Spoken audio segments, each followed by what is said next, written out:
হামজা, জামাল ভুঁইয়া, কাজেম শাহ, এছাড়া রয়েছেন তারেক কাজী, 4 জন খেলছেন বাংলাদেশ জাতীয় দলে প্রবাসীদের মধ্যে। আমরা জানি যে আরও অনেকেই আসতে চাইছেন, সাথে 3 জন আমরা দেখেছি খুবই রিসেন্ট সময়ে যুব দলের জন্য মানে অনূর্ধ্ব 19 দলের জন্য ট্রায়াল দিয়েছেন। তাদের ট্রায়ালে সন্তুষ্ট হয়েছে বাফুফে, এবং বাফুফে সেই অনুযায়ী একটা ব্যবস্থা নেবে, হয়তো তাদেরকে ক্যাম্পে রাখা, হয়তোবা তার মধ্যে 1 থেকে 2 জনকে মেইন টিমে রাখা, সেই কাজটাও করবে। তবে একটা কনসার্ন কিন্তু থেকে যাচ্ছে। সেই কনসার্নটা কি জানেন? আমরা আগের যে অভিজ্ঞতাগুলো আছে, যেমন ফাহমিদুলের সাথে ঘটেছে যে তাকে নিয়ে একটা খুব বাজে ঘটনা ঘটেছে।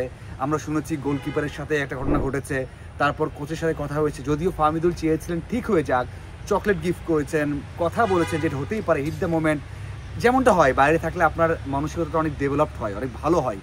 সেখান থেকে চেষ্টা করেছেন ঠিক করতে, কিন্তু পারেননি। একটা গ্রুপ হয়ে তাকে মনে হয় দল থেকে বের করে দেওয়া হয়েছে। সেই কাজটা ভালো হয়নি, আমরা জানি একটা চক্র কাজ করছে, যেটা আমরা আরও ভালো হয় বলতে পারি যে এখানে একটা গ্রুপিং আছে। তো সেখানে হয়তো বা কোচও সবসময় তার মতামতটা দিতে পারেন না, এটাও হতে পারে। আমরা দেখেছি যে ক্রিকেটেও এই কাজটা হয়েছে, বড় বড় কোচ হিসেবে টিকতে পারেননি বা ঠিকমতো কাজ করতে পারেননি। এখন কথা হচ্ছে এই যে যারা ট্রায়াল দিলেন, যাকে দলে রাখা হবে, তারা কি ঠিকমতো খেলতে পারবেন? তারা কি ঠিকমতো দলে থাকতে পারবেন?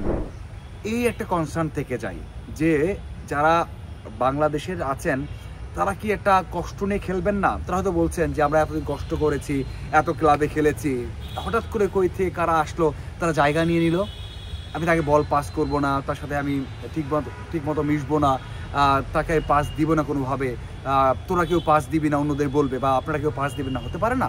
অবশ্যই হতে পারে, সেই টেনশন থেকে যাচ্ছে, কিন্তু অবশ্যই থেকে যাচ্ছে। তবে আমার মনে হয় যে এই গ্রুপটা মানে আন্ডার 19 মানে 19-এর নিচে যাদের বয়স, তারা হয়তোবা ওই যে বড়দের মনের মধ্যে যেই রাজনৈতিক প্রবৃত্তি অথবা রাজনৈতিক চিন্তা ভাবনা থাকে, সাহসটা থাকে, যে কারেজটা থাকে, সেটা হয়তোবা এত কম বয়সের মধ্যে হয়নি।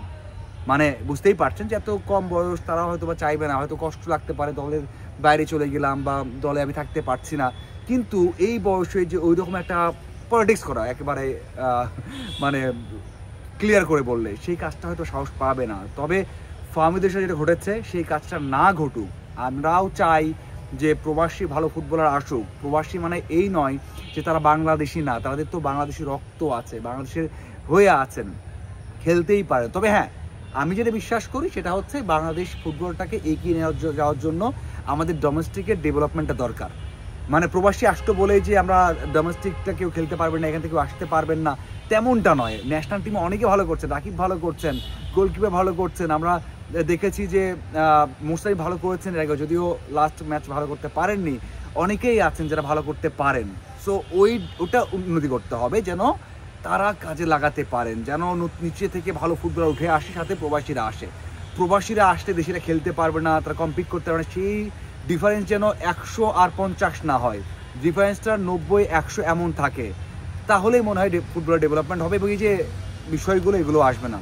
তবে আমি যেটা বিশ্বাস করি এই যে এই গ্রুপিংগুলো না থাকা উচিত, এবং যেই আসুক না কেন বাংলাদেশে হয়ে খেলবে তাদেরকে সহযোগিতা করা উচিত। অবশ্যই আপনাদের কি মনে হয় সেটা কমেন্ট করে জানাবেন।